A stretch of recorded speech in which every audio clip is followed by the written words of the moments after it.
And for 33 hours, I was praying that if this had to happen here, that it wouldn't be one of us. That somebody drove from another state, somebody came from another country. Sadly, that prayer was not answered the way I hoped for. Just because I thought it would make it easier on us if we could just say, "Hey, we don't do that here." But it did happen here. Did the governor of Utah just admit and say out loud what we've all been suspecting, that they wanted the person who unalived Charlie Kirk to not be white, to not be from America, to be an immigrant, possibly Muslim? Did he just say that bit out loud? He literally just said out loud what they were all hoping for and why they were all shouting about war. Some even said that the person should get the D penalty and all sorts, because they were hoping it was an immigrant. It was a non-white person. But we know when these sort of things happen, when there's a shooter like that, it's hardly ever any other person but white.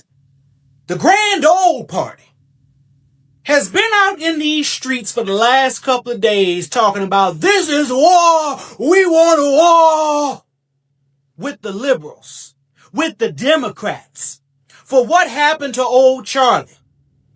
And it turns out Tyler, the man who popped Charlie, is one of y'all. Now break that math down for me. Y'all have been out here wanting to incite violence against liberals. Was sure in your mind that Democrats caused this, and it was one of your own people. 1 + 1 not equaling 2 on this. Furthermore, just to show the level of incompetence running our government, the Federal Bureau of Investigations, headed by Kash Patel, didn't even find his brother. His family turned him in.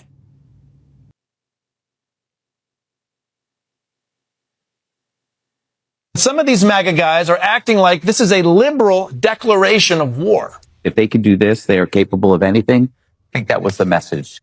I believe that was the message. It's really hard to radicalize Republicans. Who is they? No one knows who the shooter is or what his motivation was. And even if it was political, he doesn't represent half the country. But some of these MAGA guys are acting like this is a liberal declaration of war. If they could do this, they are capable of anything. I think that was the message. I believe that was the message. It's really hard to radicalize Republicans. Yeah. You know, it's like we're not the radical type.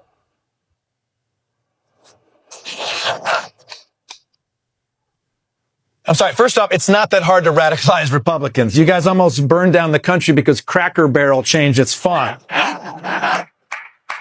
Second, far be it from me to tell anyone how to do their job, but you couldn't lose the poop emoji mug for one day?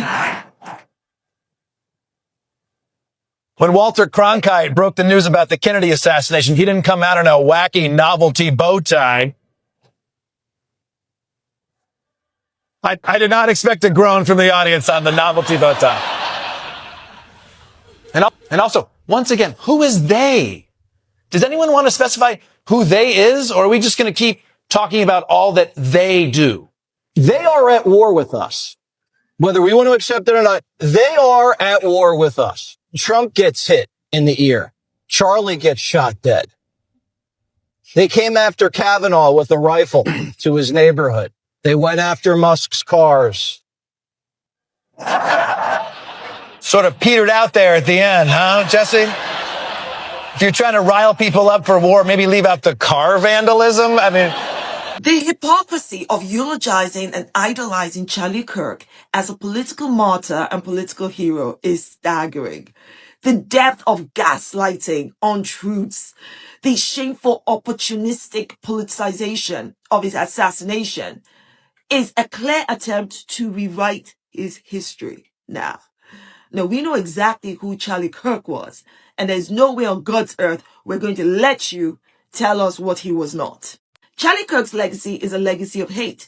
He was a racist, white nationalist, white supremacist, anti-Muslim, Islamophobic, transphobic, Zionist bigot. And whatever my view of him is, doesn't change the fact that I find his assassination absolutely wrong.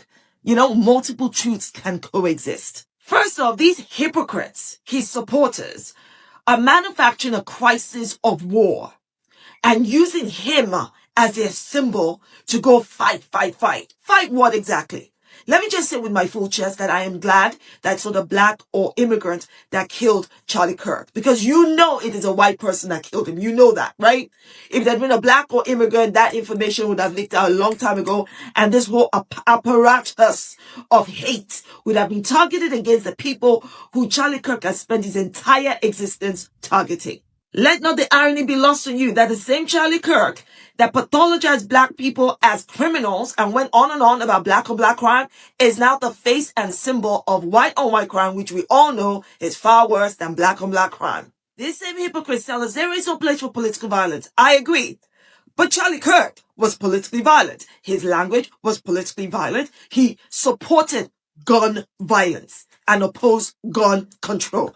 The same person who said it is right for there to be a cost of gun deaths every year so that we can have the right to arms has now become the cost of gun violence he wanted other people to pay the price for. No political violence, you say. When Charlie Kirk endorsed and manufactured consent for Israel's genocide and political violence, crimes against humanity, against Palestinians every single day. These God-forsaken freedom of speech hypocrites are now hunting down people who are exercising their freedom of speech to either celebrate or quite frankly say they don't give a rat's ass that Charlie Kirk is dead. And these hypocrites are like, how dare you? You must lose your job and you must be punished. And I'm like, these hypocrites must be mad to demand that people extend humanity to Charlie Kirk, who never extended an ounce of humanity to people he targeted. So it is freedom of speech when Charlie Kirk said black people were better off during slavery, that black women lack processing skills, are only good at taking white people's slots. When he compared gay to drug addiction, called trans abomination,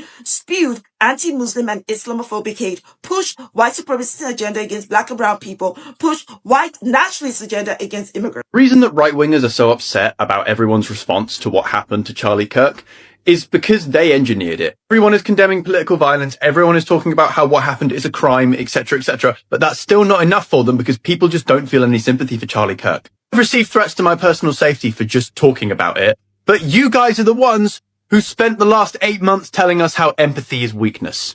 You successfully politicized compassion. There is no sympathy or understanding from the right wing when this kind of stuff happens to women or black people or trans people or Palestinians or school children. They're just absolutely beside themselves because this administration has made them feel untouchable for 8 months, and they've suddenly been reminded that they are actually quite touchable. What happened to Charlie Kirk was both a crime and an act of political violence that I condemn as a rule.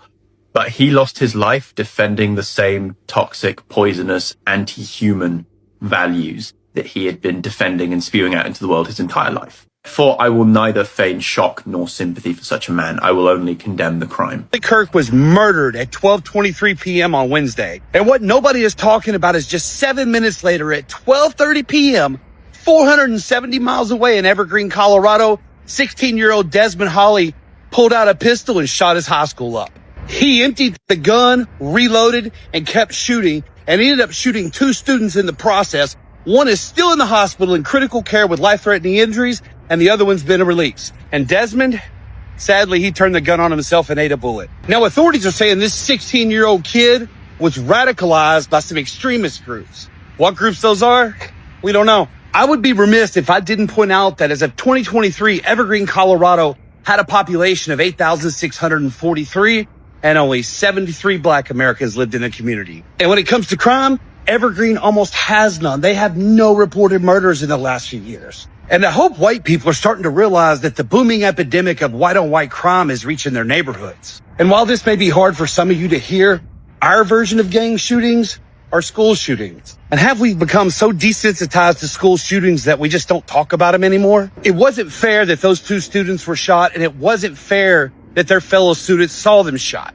And it wasn't fair that Charlie Kirk was murdered, and it wasn't fair that that audience had to see him lose his life. A lot of people are in a lot of pain over what happened in Utah and Colorado, and that pain is real. And I think it would be wise to be mindful of that. Remember, in 2 different places, 500 miles apart, within a 10-minute span, a lot of people's lives were forever altered.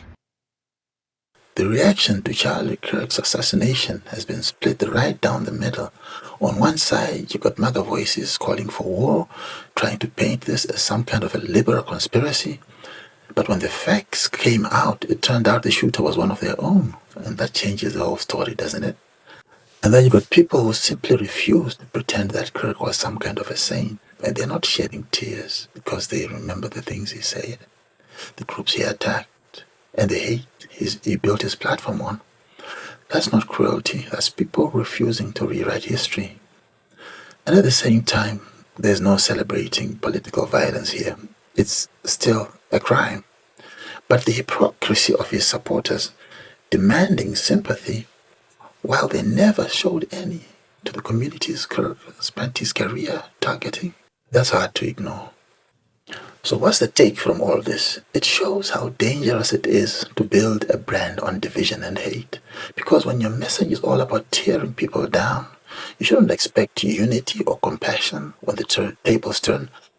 Charlie Kirk has spent years feeding outrage. And in the end, outrage is what defined the response to his death. Drop your thoughts in the comments below, guys. Thanks for watching. Please like and subscribe.